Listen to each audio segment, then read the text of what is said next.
An omega, rejected by her pack, mocked for the wolf she could never become. But when the blood moon rises, the world learns the truth. She was never weak. She was chosen. By the Alpha King, by the moon itself, and by a destiny written in fire and shadow. This is the story of Lyra Varyn, the girl the moon forgot. The dawn mist curled like ghostly fingers through the hollow valley of the Silvercrest Pack, painting the world in shades of frost and silence. Among the clamor of waking wolves and clinking armor, one figure moved like a shadow within shadows. Lyra Varyn, the omega nobody wanted.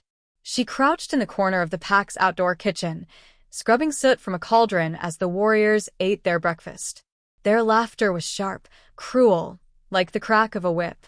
Every word seemed aimed at her, every chuckle a reminder that she didn't belong. "Careful, Lyra," sneered Darius, the beta son, a hulking wolf whose arrogance filled the air like smoke. "Wouldn't want you to break another dish. The pack's crippled omega can barely hold a spoon after all." Laughter rippled through the courtyard. Lyra clenched her jaw and kept scrubbing. She'd learned long ago that defiance only made things worse. Her wolf, if it could even be called that, stirred weakly inside her chest, a flicker of warmth in an otherwise cold body. It had never spoken to her, never once answered her call since that cursed night 3 years ago when she turned 18 and failed to shift. For a wolf to fail their first shift was rare. For it to never come afterward? Unheard of. Some said she'd angered the moon goddess. Others whispered she wasn't truly wolf at all, a mistake of blood, a human masquerading as one of them. But the truth was crueler. Lyra didn't know what she was. "Leave her be, Darius," said Tessa, his sister, though her tone was no kinder. "Father said she's to serve at the ceremony tonight. We can't have her covered in bruises again." "Oh, right," Darius smirked. "The ceremony. When the Alpha King's scouts visit to inspect us. Imagine if they saw her. They'd think we breed half-dead mongrels." He reached out and yanked her by the chin, forcing her to look up. His eyes glowed faint amber, a show of dominance. "Tell me, little failure," he whispered, low enough for only her to hear. "Do you even feel your wolf? Or did it die of shame inside you?" Lyra's vision blurred. Her heartbeat roared in her ears. "Let go," she murmured. Her voice was soft, almost childlike. He grinned wider. "Or what? You'll whimper at me?" A plate shattered nearby. The sound startled everyone, including Lyra. Elda, the elderly kitchen mistress, stood there with her gnarled hands trembling. "Enough, Darius. Get out before I tell your father you've been bullying servants again." "She's no servant," he spat. "She's a stain." But he left, dragging his sneering sister with him. When they were gone, Lyra let out the breath she'd been holding. Elda pressed a hand to her shoulder. "Pay them no mind, girl. Wolves like them bark loudest when they sense something greater than themselves." Lyra almost laughed. "Greater? I can't even shift, Elda. The only thing greater than me here is the pile of dirty dishes." Elda's eyes, pale and knowing, softened. "The moon doesn't reveal all her blessings at once, child. Sometimes she hides her brightest stars behind cloud and storm until the right moment." Lyra smiled faintly, though disbelief clung to her like frost. She'd heard such words before from her late mother, from old healers, from her own desperate prayers, and still, no miracle had come. That night, while others dressed in finery to greet the Alpha King's convoy, Lyra remained in the back corridors of the Great Hall, sweeping ashes from the fireplaces. The walls trembled with music and laughter above her, while below, she moved unseen, unheard, forgotten, until a whisper cut through the stillness. "Lyra." Her broom froze mid-sweep. No one was there, yet the voice, low, familiar, echoed again. "Lyra Varyn, daughter of the forgotten bloodline." Her chest constricted. The voice wasn't in the room. It was inside her head. Who are you?" she whispered. "Not who," came the answer, soft as wind through trees. "What?" "Your wolf." Lyra stumbled backward, heart racing. That's not possible. You can't be. I am what's left of what you were meant to be, the voice murmured. And tonight, the one who can set us free will arrive. Her trembling hands clutched her broom handle. Free? Free from what? From the curse that hides our truth. The sound of trumpets thundered from above, the Alpha King's arrival. And as the walls shuddered, Lyra felt something stir deep within her, a pulse, faint but unmistakable, like a heartbeat awakening after years of silence. Her wolf was awake, and something or someone was calling to it. The sound of trumpets echoed through the Silvercrest Valley, followed by the deep, rhythmic thunder of hooves. The Alpha King had arrived. Lyra crept up the narrow servant stairs toward the grand hall, each step vibrating beneath her feet as the drums rolled in welcome. Through the carved wooden railing, she caught glimpses of crimson banners unfurling from the rafters, the sigil of the royal house, a black wolf with silver eyes, howling beneath a crescent moon. The Silvercrest wolves stood in two perfect lines, heads bowed as their alpha, Lord Ronan Hale, strode forward to greet the visitors. His voice boomed with forced cheer. Welcome, emissaries of the crown. The Silvercrest pack honors the Alpha King's presence. The guests dismounted outside, but the man who entered next made the air itself tighten.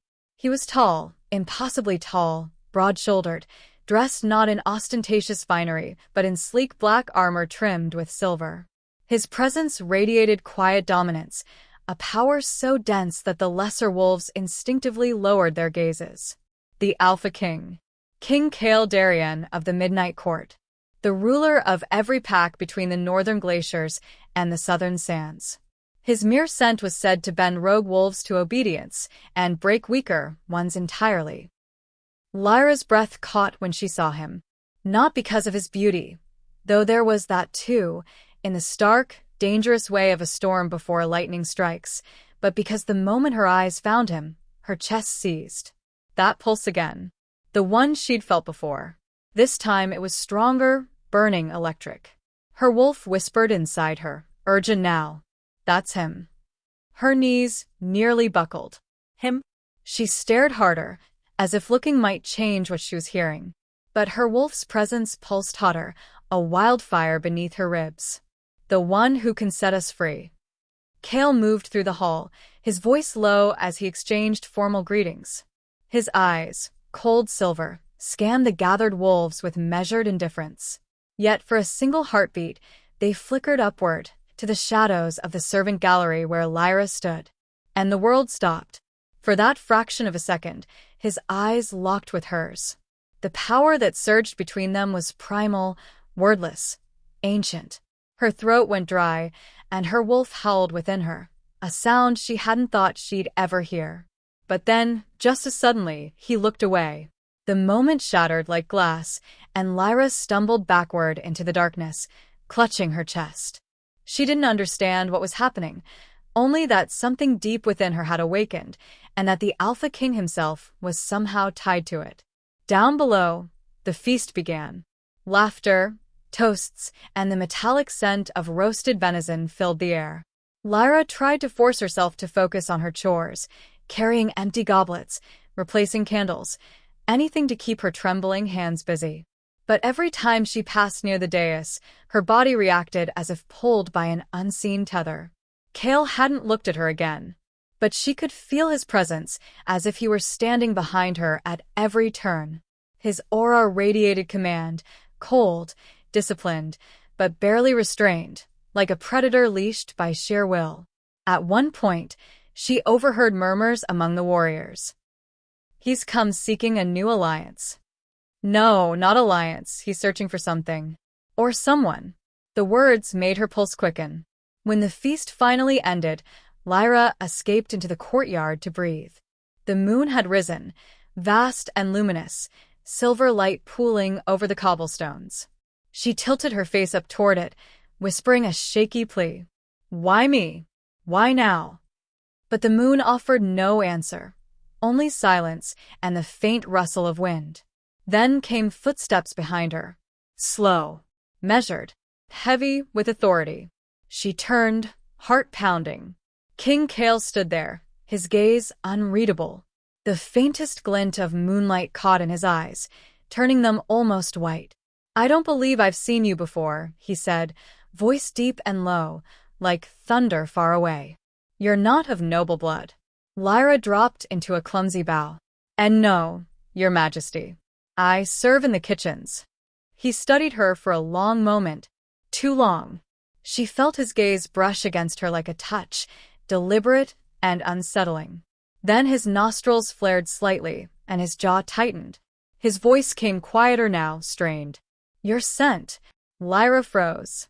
Cale stepped closer, his silver eyes flickering with a sudden light, the unmistakable glow of a wolf on the verge of losing control. "Who are you?" he asked, the words rough, almost a growl. "Lyra," she whispered. "Lyra Varyn." The air between them trembled. Cale's gaze darkened, and for a heartbeat she saw something flicker in his eyes. Recognition, disbelief, and something else, something ancient. He took another step forward, his voice a rasp. "The moon has a cruel sense of humor," he said. "Because the girl standing before me, the servant, the unshifted, carries the scent of my mate." For a long moment, Lyra thought she'd misheard him. "Mate?" The word echoed in her skull like thunder in a canyon. No, it couldn't be. The Alpha King's mate? She was a kitchen hand, a rejected Omega who couldn't even shift. But Cale wasn't smiling. He wasn't mocking her. His expression was unreadable, a mixture of confusion, anger, and something darker. "I don't understand," Lyra managed to whisper, her heart hammering against her ribs. Cale took a slow breath, his eyes still fixed on hers. "Neither do I." He stepped back, as if needing distance to think. The silver glow in his eyes dimmed, though his voice remained taut. "I have crossed 4 kingdoms, fought in 2 wars, and stood before the moon altar itself. Never once did I believe she would bind me to—" He stopped himself before the words could become cruel. Lyra felt her stomach twist. "To someone like me," she finished softly. His silence was answer enough. For a heartbeat, the only sound between them was the soft wind rustling the trees. Lyra wanted to run, to hide, to disappear, but something deep within her wouldn't move. Her wolf stirred again, restless and alive. "He doesn't yet see the truth," the voice murmured.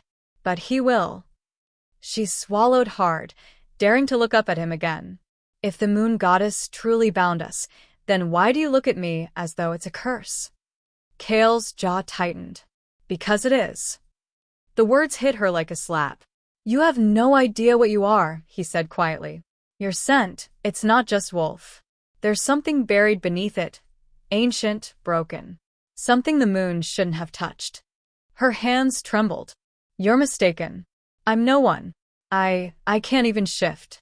"Exactly," he said. "A wolf without a wolf's spirit shouldn't exist.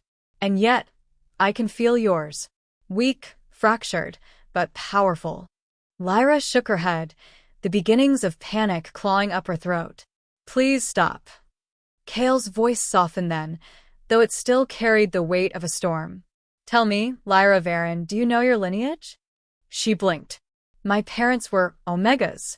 My mother died when I was a child, and my father was executed," Cale finished for her. Lyra's blood ran cold. "How do you know that?" His gaze turned distant, haunted. "Because your father once served under my command. He betrayed me to the Shadow Court." Her breath caught. "That's not true." Cale's eyes burned with restrained fury. "He stole a relic, the Moonbond sigil, and disappeared." "Do you know what that artifact did?" She shook her head numbly. "It bound the souls of wolves to the will of the moon herself. A gift meant only for alphas, but your bloodline corrupted it. Your father's theft caused a rift in the bond between man and wolf. It cursed generations." Lyra stumbled back. "No, that can't be." But even as she denied it, flashes of memory stirred, her mother's whispered prayers by candlelight, the way she'd never spoken of Lyra's father, the strange symbol burned into the locket Lyra wore since childhood, a crescent moon entwined with thorns. Cale noticed the locket, and his eyes darkened. "That mark. I should have known." Lyra clutched it protectively. It's all I have left of her. It's not a keepsake, he said grimly. It's the seal of the curse. Her voice shook. What curse? Kale hesitated, then spoke with quiet finality. The curse of the moon bond, a mark placed upon those who defied the moon's decree. It binds your wolf's power until the day it finds its true mate. Only then can the seal be broken. The air between them grew heavy, charged. So, Lyra whispered, you're saying the only way for me to be free, to shift, is if you accept me as your mate? Kale's expression hardened. I don't accept what I didn't choose. The words pierced her deeper than claws ever could. Her wolf whimpered within her, pain rippling through every nerve. For a moment, Lyra thought she might break apart right there, splintered by rejection and revelation alike. But then Kale's gaze softened, just slightly, as if he regretted his cruelty. You should rest, he said quietly. You've had enough truth for one night. He turned and walked away, his cape stirring the cold air like a shadow. Lyra stood frozen beneath the moonlight, clutching her locket. Her heart ached, but beneath that pain was something new, a spark of power. The voice of her wolf whispered again, faint but resolute. He may reject us, but the bond is already written in the stars. And when the moon rises red, he will come to us, whether he wills it or not. Lyra lifted her gaze to the sky. The full moon glowed white and pure, but along its rim, a faint crimson hue began to bloom. The night stretched long and restless after Kale's words. Lyra couldn't sleep. Every time she closed her eyes, the same image returned. The silver glow of his gaze, the way her heart had roared when he said that word. Mate. Now, even the air felt strange, thick with an energy that hummed beneath her skin. She stood by her narrow window, the moon looming enormous above the trees. But something was wrong. The glow had deepened, shifting from silver to a burning crimson. A blood moon. She'd heard the elders whisper of it, a celestial omen that appeared only once in a generation. They said the blood moon revealed truth, but demanded sacrifice in return. Lyra pressed a hand to her chest. The moment her skin met her heartbeat, she felt it, her wolf stirring violently, as if struggling against invisible chains. It's time, the voice inside her whispered. The seal is weakening. Lyra stumbled back, gasping as pain flared down her spine. Her knees hit the floor. The world tilted. The air turned sharp and bright, humming with wild power. Her bones burned, her veins glowed faintly beneath her skin, and her reflection in the window warped, eyes flashing silver gold for the first time. What's happening? She cried. You're awakening, her wolf murmured, voice breaking with emotion. The moon calls us home. Across the Silvercrest compound, Kale's sleep shattered in an instant. The scent hit him first, wild, electric, ancient, flooding his senses like a storm breaking over a quiet sea. He shot upright, breathing hard. His wolf was on edge, pacing within him. The voice in his head was no longer calm. Mate. She's changing. Kale cursed under his breath, grabbing his cloak and striding out into the cold night.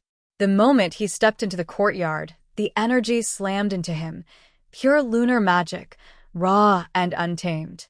Even the guards looked uneasy, shifting nervously under the blood-stained sky. Where's the girl? He demanded. A soldier pointed toward the servants' quarters. The Omega. She's inside, my lord. Something's wrong with her.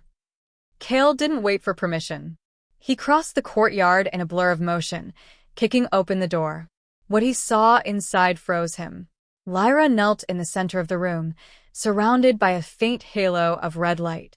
Her hair whipped around her like smoke, her eyes glowing fiercely.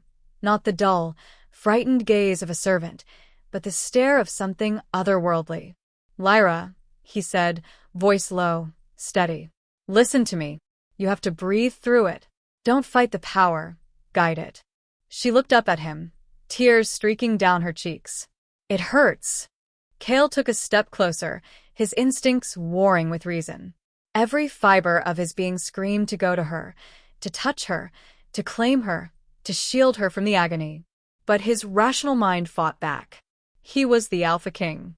He couldn't lose control over a cursed Omega. Still, the bond pulsed between them, undeniable. He knelt before her, his hand hovering above her trembling shoulder. "You're shifting," he said quietly. "Your wolf's been bound too long. You have to let her through."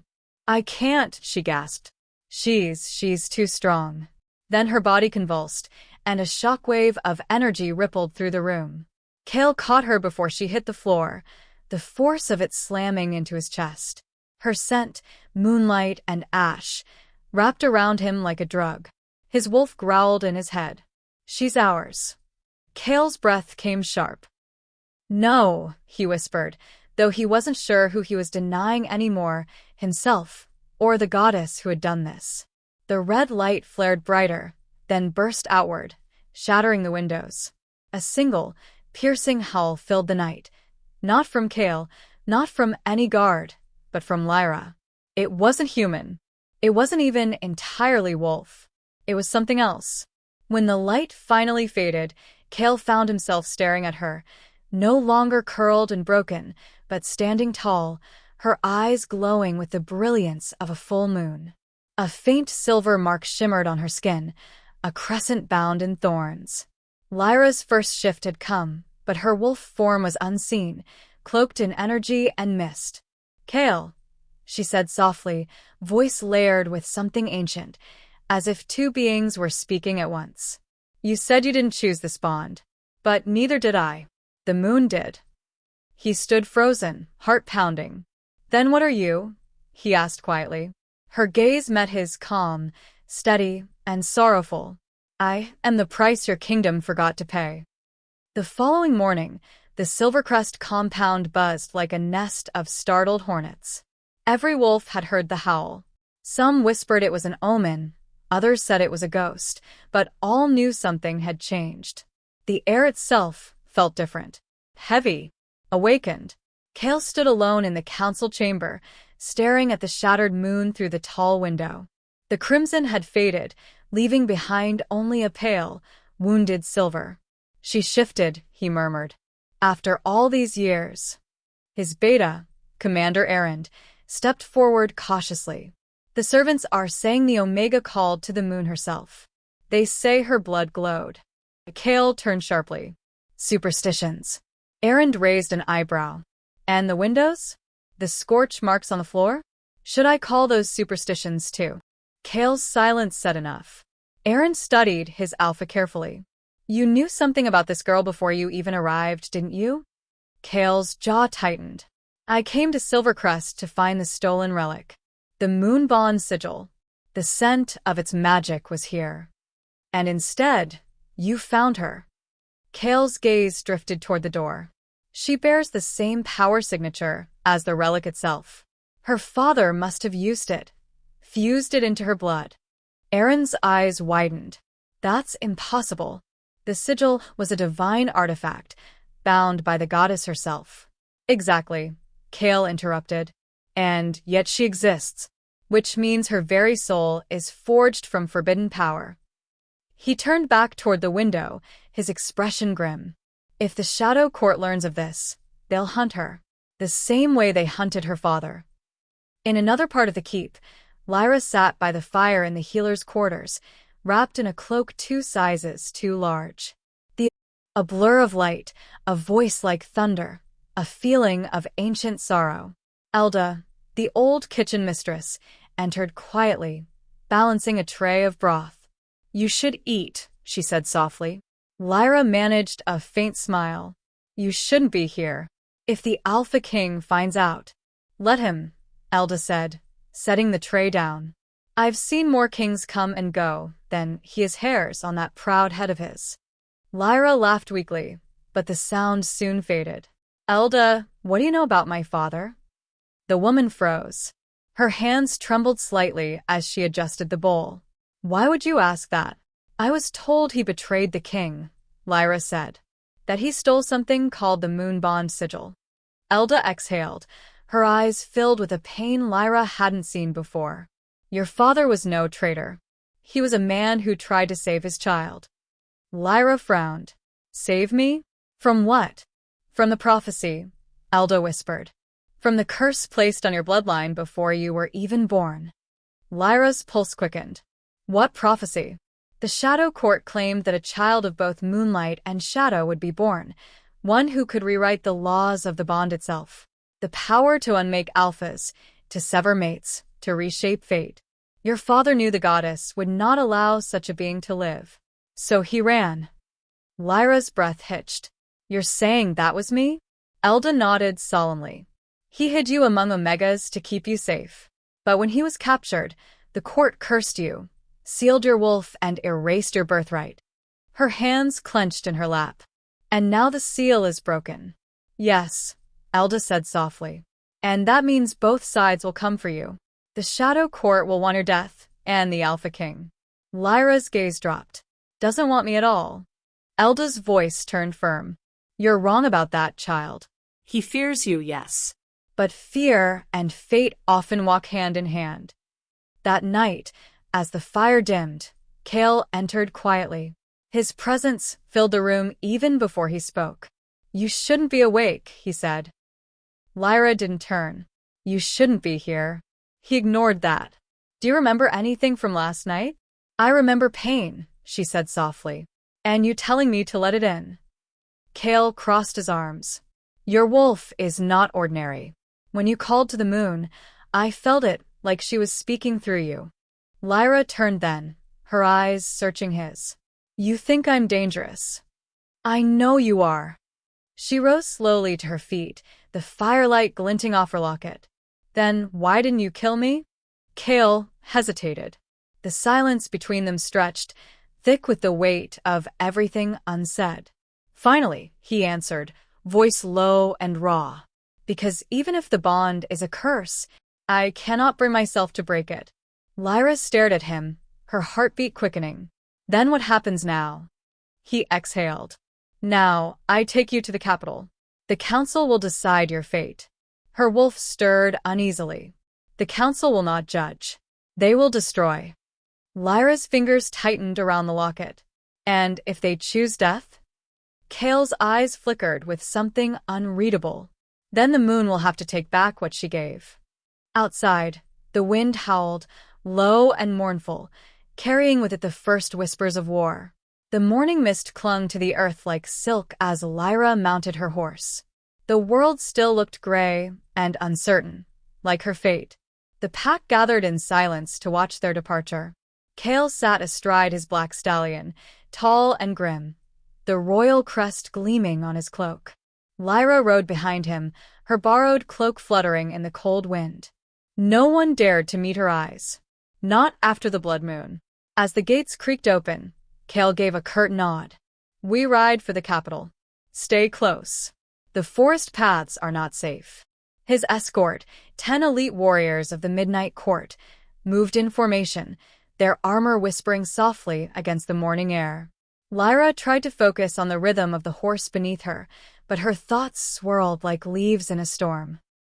She was leaving behind the only home she'd ever known, not that Silvercrest had ever truly been a home. Yet the unknown ahead frightened her more. The capital, the council, judgment, and Kale. Every time she glanced at him, her wolf stirred, not in fear, but in a deep, wordless yearning. The bond pulled at her like a tide, constant and inescapable. But Kale kept his distance. His gaze was cold, his tone measured. Only his scent, the faint trace of pine and smoke, betrayed the heat beneath his restraint. They rode for hours in silence. When the sun reached its peak, they stopped by a narrow stream. Lyra dismounted awkwardly, her legs aching. Kale handed her a flask without meeting her eyes. You should drink, he said simply. She took it, her fingers brushing his for an instant. A brief contact, but enough to make her wolf shiver in recognition. She quickly looked away.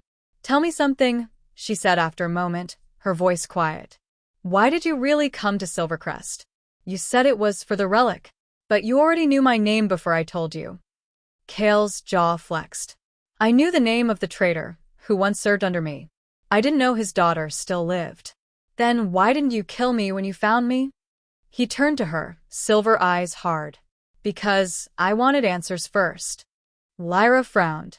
And now that you have them? Kale looked toward the trees, where the wind rustled the leaves like whispers. Now I have more questions. They resumed their journey, winding through the thick pines that marked the borderlands. The world grew darker here. The air smelled faintly of ash and iron. Lyra could feel eyes in the forest, unseen watching. By dusk, the group made camp near the ruins of an old watchtower. The warriors formed a perimeter, while Kale stood on the ridge, surveying the horizon. Lyra sat by the fire, tracing the patterns on her locket. Her wolf's voice murmured within. The shadows follow him as surely as they follow us. She looked up. What do you mean? He carries guilt, a secret, one that bleeds through every command he gives. Before she could think more, the wind shifted, bringing with it a stench that froze her blood. Smoke. And something else. Kale's head snapped up. They found us.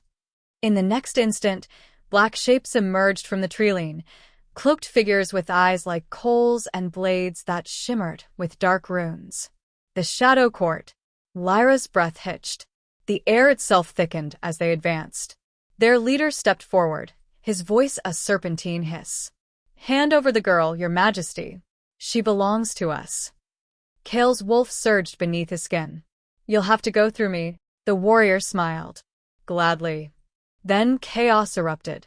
The night filled with snarls, steel, and fury. Wolves shifted mid-leap, fangs flashing beneath the moonlight. Kale tore through the enemy like a storm incarnate, every motion precise and deadly. But for each fallen foe, two more took their place. Lyra crouched behind the fire, fear clawing at her chest. But beneath the fear was something else, a pulse, deep and rhythmic, answering the violence around her. Her locket burned against her skin. Call me, her wolf urged. You don't need permission anymore. Lyra closed her eyes, focusing on the pounding of her heart. The power inside her stirred, first as warmth, then fire. Her palms glowed faintly. When she opened her eyes, the world was awash in silver light. She raised her hand instinctively, and the flames of the campfire erupted outward, sweeping through the clearing like a living storm. The shadow warriors screamed as the fire curved around Kale's men, burning only the attackers. Kale turned in disbelief. Lyra. But she wasn't herself anymore. Her eyes glowed with pure lunar fire, her hair whipped by unseen wind. We are not prey, her wolf's voice echoed, layered with her own. We are the balance. The final shadow warrior fled into the woods, leaving only the sound of crackling fire and heavy breathing.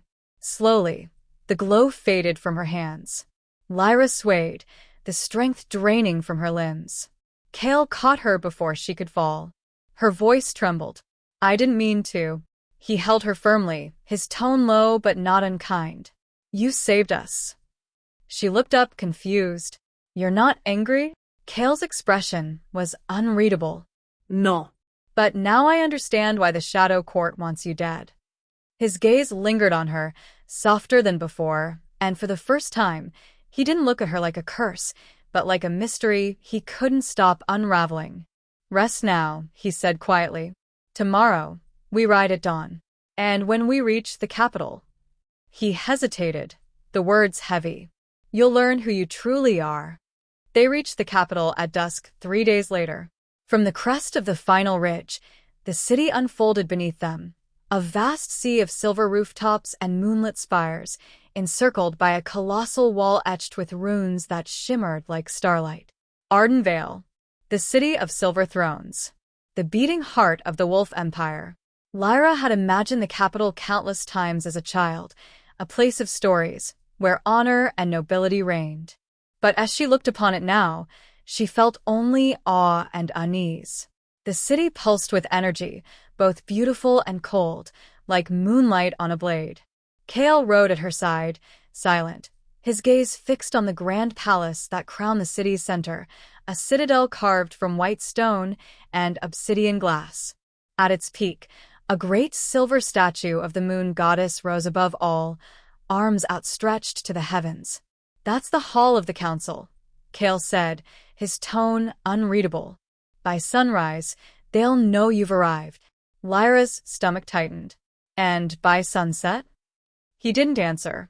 The streets of Ardenvale were lined with onlookers as the royal convoy entered. Wolves in armor bowed their heads as Cale passed, but their eyes followed Lyra with unease. She could feel their whispers brushing against her skin like frost. "Is that her? The cursed one? She carries the scent of blood magic." She wanted to shrink beneath her cloak, to vanish among the cobblestones, but Cale's presence beside her was a silent shield. He said nothing, but his aura was enough to keep the crowd at bay. As they crossed the palace gates, the enormous doors groaned open, revealing a hall so vast that her breath caught. The floor gleamed like frozen water. Pillars rose to a ceiling painted with constellations, each star glowing faintly with magic. Cale dismounted and turned to her. "From this point on, you speak only when spoken to. The council is temperamental." "Temperamental," she repeated, trying to hide her fear. His expression darkened. "They are old wolves, older than I am, bound more by power than mercy." Inside the council chamber, 12 thrones stood in a perfect crescent around a dais of moonstone. The wolves seated upon them radiated ancient authority, their eyes glowing faintly, their very presence bending the air. At the center throne sat High Regent Marcellus, Cale's uncle, a man whose reputation for cold wisdom was matched only by his hatred for anything that defied the moon's order. "Your Majesty," Marcellus said as Cale entered, his voice smooth as oil. "You returned sooner than expected. I trust your mission bore fruit." Cale inclined his head. "It did." "I found the source of the Moonbond's disturbance." A murmur rippled through the chamber. The regent's gaze followed Cale's to where Lyra stood, half hidden behind him. "And this is it?" Marcellus asked, his tone laced with disdain. "She is the daughter of Lyra Varyn," Cale said. "The man who stole the Moonbond sigil." The murmurs turned to growls. Lyra's chest tightened as a dozen glowing eyes fixed on her. Marcellus rose slowly, his robes whispering across the floor. "The traitor's blood still walks the earth," he murmured.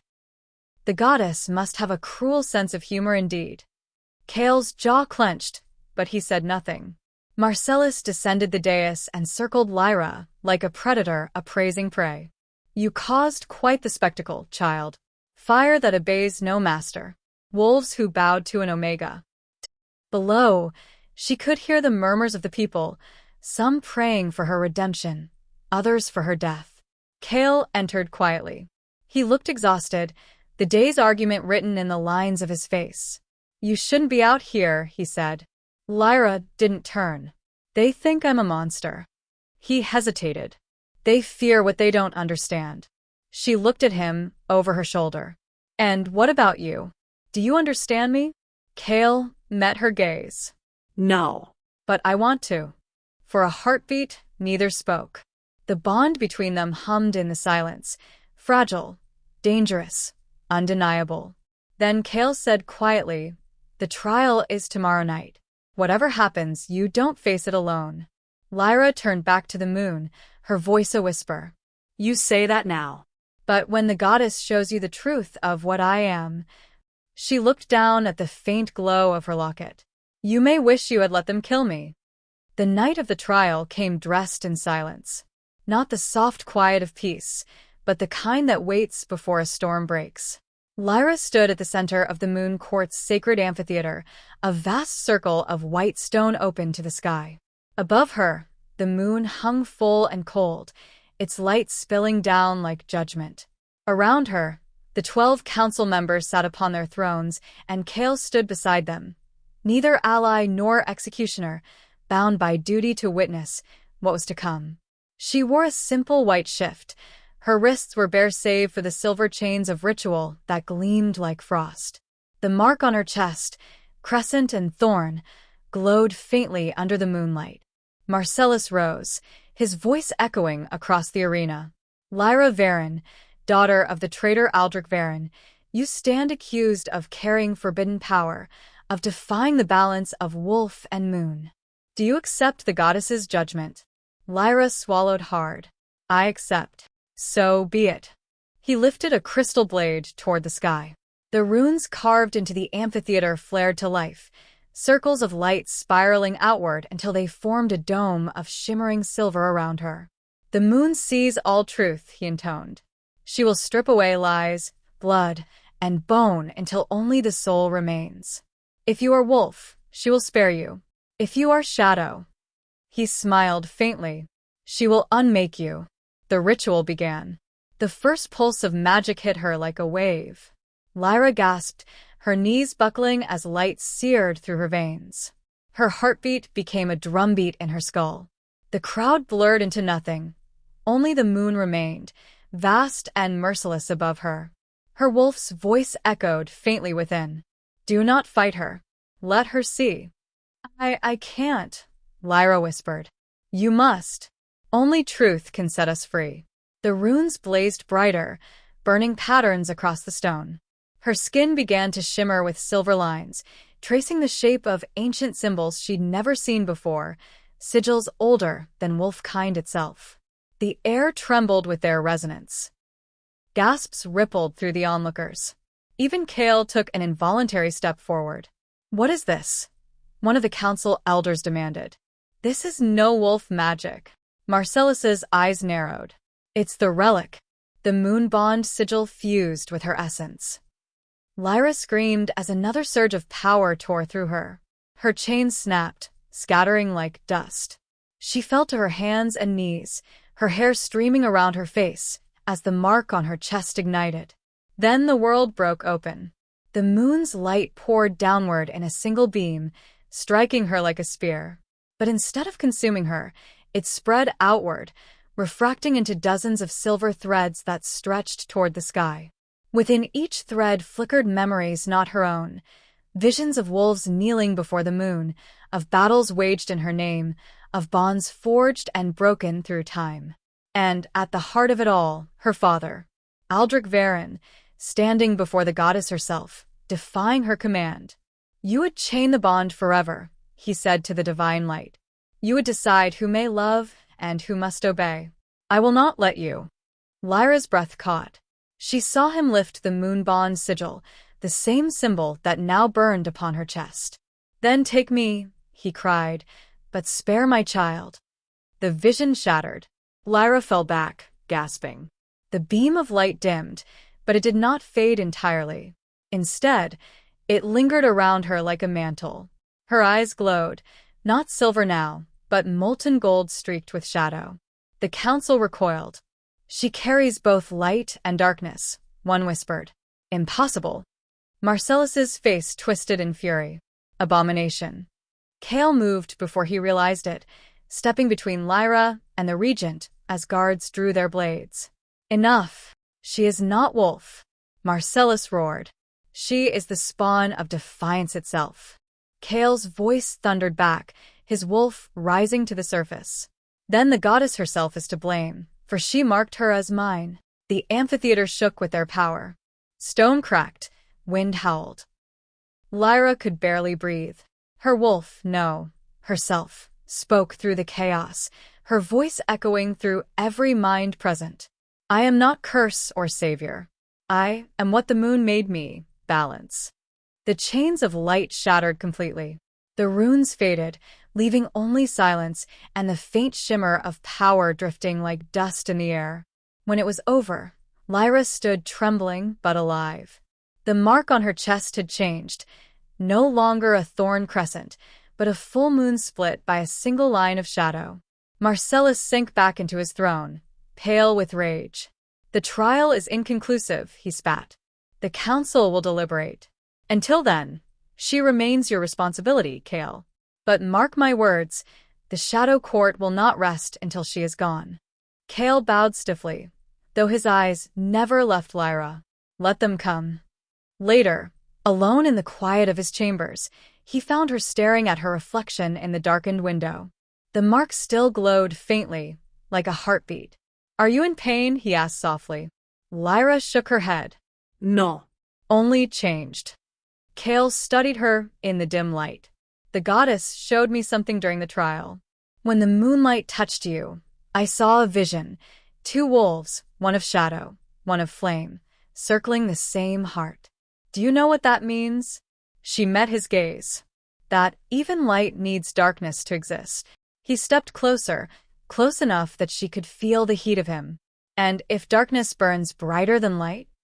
Lyra smiled faintly, weary but unafraid. Then it isn't darkness at all. For the first time, Kale's hand brushed hers. Not command, not possession, just touch. The bond between them pulsed, strong and alive.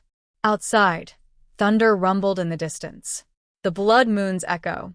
The trial was over, but the war it foretold was only beginning. Dawn never came. The city of Ardenvale lay under a strange twilight, moonlight that refused to fade, clouds that refused to part. Even the birds were silent, as if the world itself was holding its breath. Lyra woke to the sound of distant horns. Not ceremonial ones. Warning. The palace trembled with movement. Boots thundered down marble corridors. Orders barked in hurried voices. When she threw open the door to her chamber, Kale was already there, armor strapped, sword in hand, eyes bright with wolf light. They're here, he said. Who? The Shadow Court. The words hit her like ice. They've breached the outer wards. Someone inside opened the gates. Inside. He nodded grimly. There's a traitor in the council. Before she could respond, the air cracked with a deafening boom. The tower shook. From beyond the balcony, she saw streaks of black fire raining across the city. The sky itself seemed to bleed. Kale caught her arm. Stay with me. They raced through the corridors, past panicked servants and wounded guards. The air smelled of ozone and burning iron. Outside, the once glorious city was chaos. Wolves fighting in the streets, runes flaring and dying, the walls lit by the flicker of cursed flames. At the palace gates, Commander Erend met them. Blood splattered across his armor. They're using soul fire, he shouted over the din. Normal wards can't stop it. Kale's eyes hardened. We fall back to the hall of the council. Get the civilians underground. Erend hesitated. And the girl? Kale glanced at Lyra. She stays with me. There was no room for argument. As they moved through the palace courtyard, Lyra's chest ached.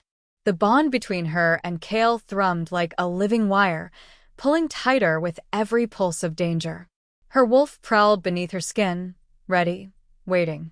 Then a voice sliced through the chaos, a whisper that curled like smoke through her mind. Child of balance, come home. She froze.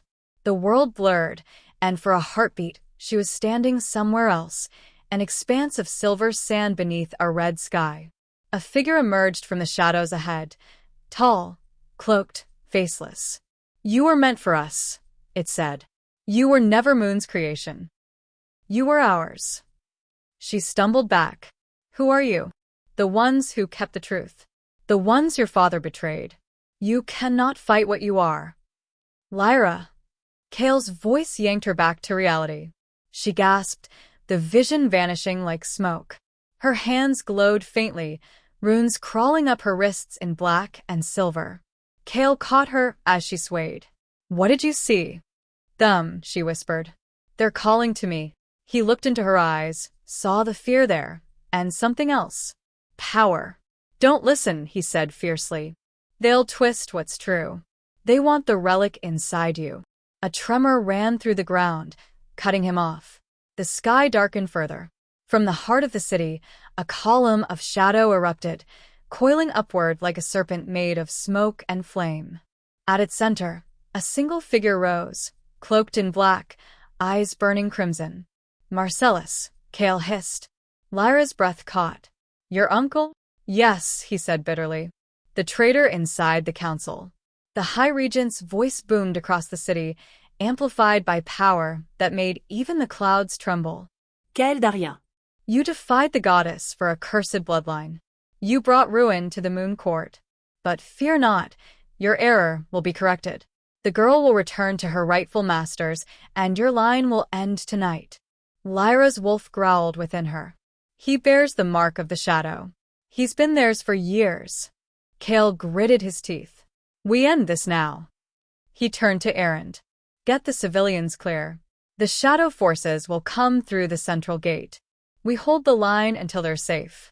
Erend nodded and vanished into the chaos. Lyra looked at Kale. You can't fight him alone. His gaze met hers.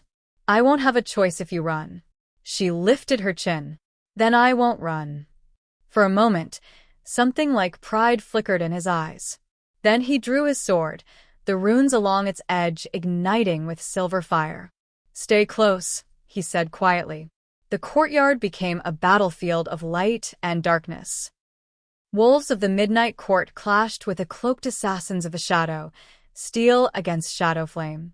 Every strike of Kale's blade cut arcs of brilliance through the gloom, but for each enemy felled, another took its place. Then Marcellus appeared at the top of the steps, his eyes blazing red. Surrender the girl, he commanded. Kale's growl was pure fury. Over my dead body. Gladly. Marcellus raised his hand. The air cracked open like glass, and tendrils of shadow lashed toward Lyra. Kale leapt between them, the dark energy striking him full in the chest. He hit the ground hard. Kale! Lyra ran to him, dropping to her knees. The mark on her chest blazed, responding to his pain.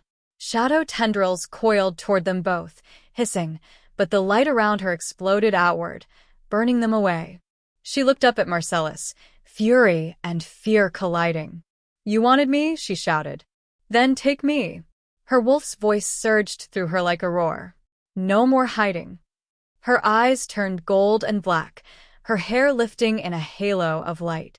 She rose, weightless, the mark on her chest shining like a sun through storm clouds. Marcellus recoiled, shielding his face from the brilliance. Lyra raised her hands, and the world itself seemed to still. You called me abomination, she said, her voice layered with divine resonance. But I am balance. The moon made wolves from light, you forged shadows from pride, and I was born between them to end your war. The light burst from her like a tidal wave, sweeping across the courtyard. Every shadow it touched disintegrated. Every flame died in silence. When the light faded, Marcellus was gone. Only silence remained. Lyra fell forward, exhausted, into Kale's arms. His heart still beat beneath her ear, faint but steady. He looked down at her, blood on his lips but awe in his eyes. You saved us, he murmured. Lyra tried to speak, but darkness closed in around her. The last thing she heard was his voice, raw, desperate. Don't you dare leave me, Lyra. When Lyra opened her eyes, the world was still. She lay upon a field of pale grass beneath a sky of endless twilight. The stars glowed softly, close enough to touch. The air hummed with quiet power. She was not in the capital anymore. Not in the mortal world at all. You have crossed the veil, her wolf's voice murmured within. Only those claimed by the moon may walk here. Lyra pushed herself upright. Her wounds were gone. The mark upon her chest pulsed faintly, silver and gold interwoven. A figure stood before her, luminous, ageless, vast. Cloaked in moonlight, her eyes like galaxies reflected in still water. The moon goddess. Lyra fell to her knees. You're real. The goddess regarded her with calm sorrow. I am as real as faith allows me to be. Lyra's voice trembled. Why me? Why curse my bloodline? Why create me only to destroy me? The goddess's expression didn't change. I did not curse you, child. I made you to keep the balance, but your father stole the power meant to guide your path. He tried to defy destiny out of love. He wanted to save me, Lyra said fiercely. And he did. But every salvation carries a price. The goddess stepped closer, her presence radiant but unbearably heavy. The moon bond binds all wolves, to each other, to me. Through it, I bring harmony. Yet your blood holds both halves of my creation, light and shadow. You are the bridge I did not intend. Lyra rose to her feet, her fear replaced by resolve. Then stop calling me mistake. I didn't ask for this power. But I'll use it to end your war, not continue it. The goddess's gaze flickered, almost amused. You would defy me? I would free them, Lyra said softly. All of them. Wolves shouldn't have to love or serve by command. They should choose. Silence fell like snowfall. Then, slowly, the goddess smiled, not kind, but knowing. Then prove it. The stars flared, and the world dissolved. Lyra awoke to firelight. The ceiling above her was the shattered dome of the council hall, open to the dawn sky. Cale knelt beside her, his hand gripping hers as if afraid she'd vanish again. His armor was scorched, his face streaked with ash, but he was alive. Lyra, he breathed when her eyes opened. She managed a faint smile. You look terrible. He laughed, a sound cracked and beautiful with relief. You nearly burned down a city, and that's what you say to your king? Her gaze softened. You're not just a king anymore. He frowned. What do you mean? She sat up slowly. The mark on her chest glowed brighter in the morning light, no longer divided by shadow. The moon showed me everything. The bonds, the laws, the control she built over your kind. I can end it. Cale's brow furrowed. End it. The moon bond, she said. The tether that forces wolves to submit to destiny, to mates they never chose, to hierarchies they never questioned. I can unmake it. Give them freedom. His eyes widened. That would tear apart the entire order of our world. Maybe, she said, but maybe it would build something better. Cale looked at her for a long time, the weight of centuries in his gaze. And what will it make you? She hesitated. A bridge. A voice between moon and shadow. Not goddess, not mortal, something in between. He reached out, his hand trembling slightly, and brushed her cheek. If you do this, if you take that power, you may not return. Lyra smiled, tears glinting in her eyes. Then at least I'll finally belong somewhere. The sky darkened again, but this time, no fear came with it. Lyra rose, stepping into the courtyard, her white shift trailing in the ash and light. The surviving wolves gathered, bloodied and silent, watching as she lifted her arms to the heavens. The moon appeared, vast, full, waiting. Goddess, she whispered, let them be free. Her body blazed with light, silver, gold, shadow, flame. All spiraling outward in a perfect sphere that enveloped the city, the mountains, the entire empire. Wolves across the lands howled in unison as the invisible chains that bound their souls shattered like glass. For the first time since the dawn of their kind, the air smelled of freedom. When the light faded, Lyra stood at its center, no longer trembling, no longer afraid. Her hair shone with starlight, her eyes reflected both dawn and night. Cale stepped forward, reverent. Lyra. She turned to him, and though her voice was soft, it carried through the wind. No more kings. No more cages. Only balance. He bowed his head, not in submission but in understanding. Then let balance reign. She smiled. And let love choose. Their hands met. Light to shadow, king to omega, fate to freedom, and for a heartbeat, the whole world felt still. The moon hung silent above them, and for the first time in history, it bowed. They would call her many things in the years to come. The wolf between worlds. The last blood of Varyn. The lunar queen. But Cale would call her only one name, whispered in the quiet hours before dawn. Lyra. And the bond between them, no longer commanded, no longer cursed, would burn eternal, not by decree of the moon, but by choice. Years passed, and the world remembered. The night of the unbinding became legend, a tale whispered beneath starlit skies and carved into the walls of temples. The wolves called it the night of freedom.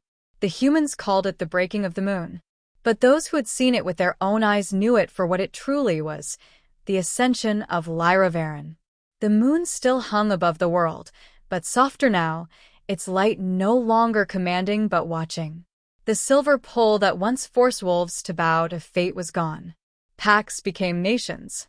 Alphas became leaders by choice, not blood. And in the hearts of all, a new name took root: the Lunar Queen. In the rebuilt city of Ardenvale, beneath the half-grown vines of a palace once burned, Cale stood at the balcony as dawn broke. The war was long over, yet his armor still hung by the door, polished but unused.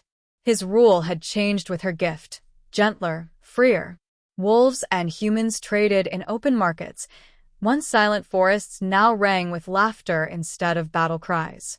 But when the wind shifted, carrying the scent of moonlight and rain, his heart still ached. He wore no crown anymore, only a simple band of silver around his wrist, carved with her sigil, the crescent and the shadow line. Behind him, Commander Errand entered quietly.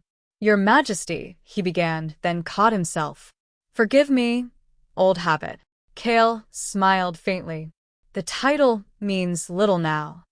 Aaron nodded. A messenger arrived from the Northern Isles. "They say the auroras have returned, dancing in colors unseen since the old age." Cale turned his gaze skyward. "Then she's watching." The commander hesitated, studying him. "Do you truly believe she still lives?" Cale didn't answer immediately. His eyes lingered on the horizon, where the light of dawn met the lingering silver of the moon, the line between night and day, shadow and sun. "I don't believe," he said softly. "I know." Far beyond the mortal lands, in a place where stars met ocean and time bent like mist, a figure walked barefoot along the tide. Lyra's reflection rippled on the surface, two forms overlapping, one of light, one of shadow. Her hair flowed like silver flame, her eyes serene and endless. The air itself bent around her, alive with quiet song. "He remembers you," murmured the voice of her wolf, now one with her soul. Lyra smiled, tracing the waves with her fingers. "And I remember him. Will you return?" "Not yet," she said softly. "The world must learn to stand without chains, even the ones made of love." The wind stirred, carrying with it whispers of new unrest, flickers of dark wings in distant realms, a power rising from the void she had unmade. Lyra looked toward the horizon. The stars their pulsed red, faint but growing. "Then it begins again," the wolf said quietly. Lyra nodded. "Balance is never still." She stepped forward, her feet leaving no imprint on the shore. "But if the shadows return," her golden-silver eyes softened, remembering Cale's laugh, his touch, his unspoken vow. "I will rise again." The horizon flared with light as she vanished into it, dusk blending into dawn, darkness folding into radiance. And somewhere, far below, in the world she had freed, Cale lifted his face to the sunrise and smiled. And so ends the tale of Lyra Varyn, the girl the moon forgot, who rose to become the queen of dusk and dawn. A love born from fate, tested by fire and bound not by destiny, but by choice. But every balance cast in light leaves a shadow behind. And somewhere in the darkness, something stirs once more. Thank you for watching. If you felt her story in your heart, if you believe in love strong enough to defy the gods themselves, subscribe to this channel for more dark fantasy love stories. New worlds, new legends, new destinies. Until next time, may your shadows find their light.